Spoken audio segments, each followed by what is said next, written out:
Every year I try to watch a new holiday movie that I've never seen before. Last year I watched It's a Wonderful Life and found it so enjoyable that I thought I should continue this year with The Bishop's Wife. And before I went into this movie, I knew that I've seen the remake with Whitney Houston called The Preacher's Wife. Actually, The Preacher's Wife is a family tradition in my household, so this is a new territory for me entirely to see the actual original Bishop's Wife. So with that said, I really want to compare the two to see where they differ and where the story is and where they took it in the new 1996 version. So in this video, I'll be looking at the characters, the story, and what changed, for better or worse. So let's begin with the story. Our story starts with a guy named Henry. He is a bishop slash preacher who sends a prayer to God, asking for help in helping his church and making a decision on an offer that has been made to him for someone else to buy it from him, make the church slash cathedral into their own image. But also he has other things to consider during the holiday season, which is his wife's wants, in which she wants her family to be together for the holidays, including him. God answers his call for help and sends the angel. God sends Dudley to help him choose the more better option for not only the cathedral or church, but to spend more time with his family during the holidays. And this is the main idea of the whole story in both iterations. The bishop slash preacher's wife. This is Julia, the bishop slash preacher's wife. She's just a doting wife that wants to spend more time with her husband, especially around the holidays. And that is all fair to her and him in hindsight, because a lot of the problems that Henry is facing can be dealt with after the holidays have passed.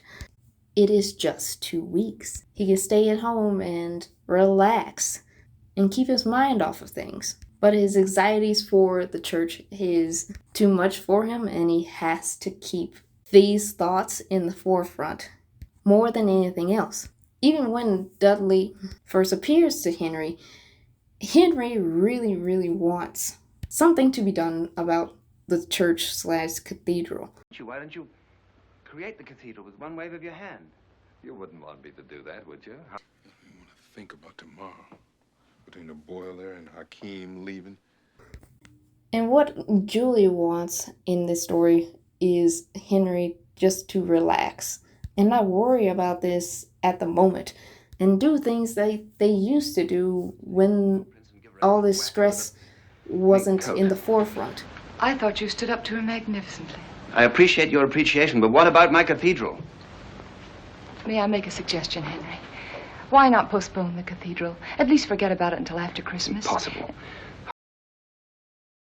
So next we have Henry, the bishop slash preacher of their local town. Depending on which one you watch, Henry stays in the background a lot, while Dudley takes over in what Henry is supposed to do with his wife.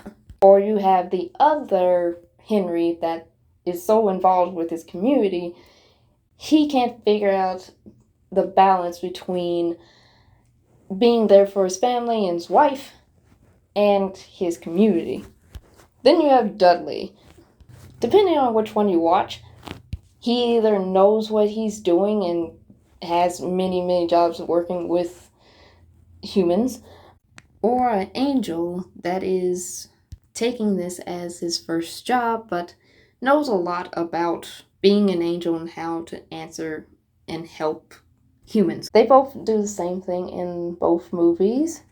Dudley takes the place of Henry in certain places that Julie wants him to be when he's preoccupied with the church slash cathedral, in an effect of taking Henry's place in Julia's outings.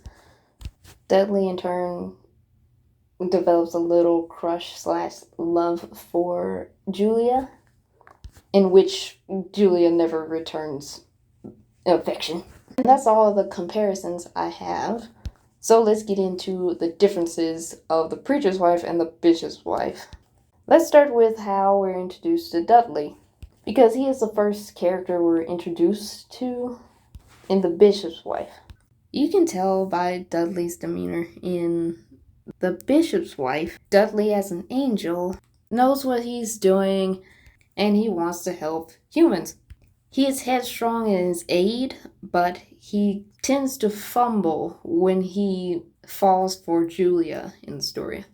Then we look at the preacher's wife, where we meet Dudley like 5 minutes in, and he literally lands on the ground, very happy and very giddy that he's back on Earth, like he's never done this before. And that's how he carries himself all throughout this movie. He's very happy and very curious of things that are around him, but also he's very eager to help Henry in his aid, even though he inevitably ends up falling for Julia as well. And in this version, it was a little bit more than the 1947 movie. Actually, let's take a look at the differences between the 1947 movie version of Julia and the 1996 version of Julia, because they are both very different. Actually, in the 1996 version, we actually get to meet the preacher's wife as the main character and the first person we meet in the movie. It's the main singer of the choir at the church. And yes, of course, we're going to have Whitney Houston sing in her movies. Have you ever heard of this soundtrack? In my humble opinion, Whitney Houston's version of Joy to the World is my favorite version. But let's go back to Julia. Julia in this version working in and around the church all of her life. So she has a little bit more importance of what's being done to the church, because she initially inherited from her father, so her husband can take over from him. And all throughout the movie, she conducts the choir, so she is active in her. Julia is in the 1947 version. For the 1947 version, Julia doesn't really seem to be active in her with her bishop husband. I think they have a more of a dynamic of, she maintains the household even though they have maids and butlers stuff, while his stuff for the church, and it's a totally separate thing from their actual lives. So when we get to Julia's wants are seen as, you're taking your job from your job to our house, and this place is more of peace and free of your job. So why Julia's main want is to be with her husband like she used to back before all of the cathedral problems started. Now let's talk about Henry, since he has changed probably the second most behind Dudley, because in the 1947 version, Henry is more anxious than anything, and he doesn't want his cathedral to go under at all. So this buyer that wants to take over, but wants all these changes that end up being more for her dead husband than anything else about the cathedral.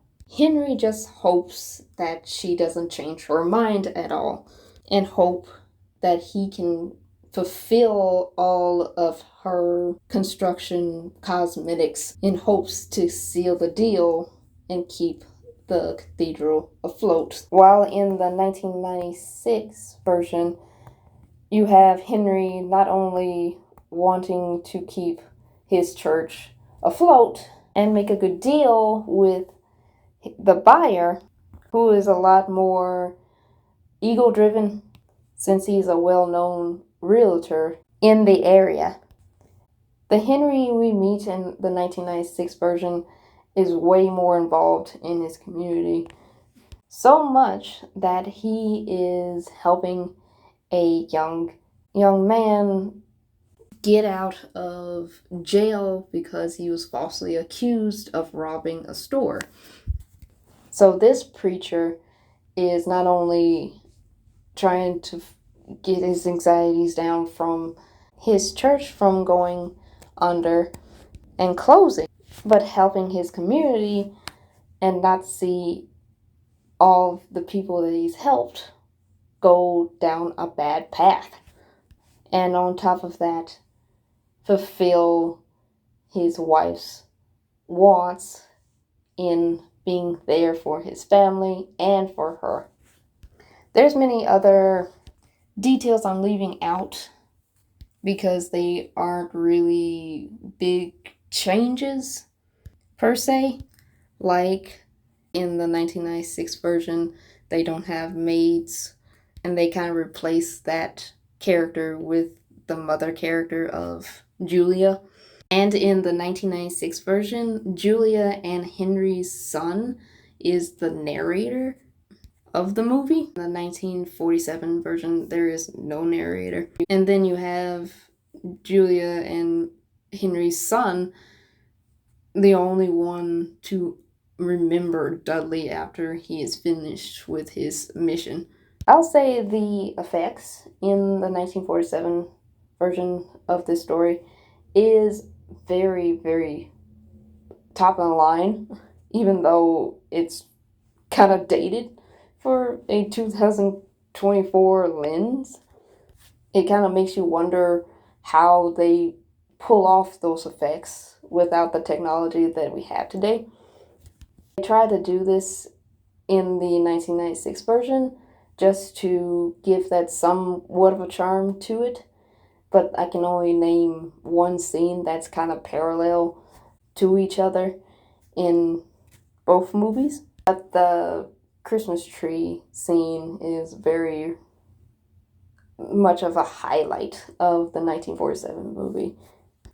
But I'll say that both of these movies have their place in both of the time periods they are in and with the cast they picked for both of these movies. Like, these actors came in and did their job very well and gave us two very heartfelt, enjoyable movies for the holiday season.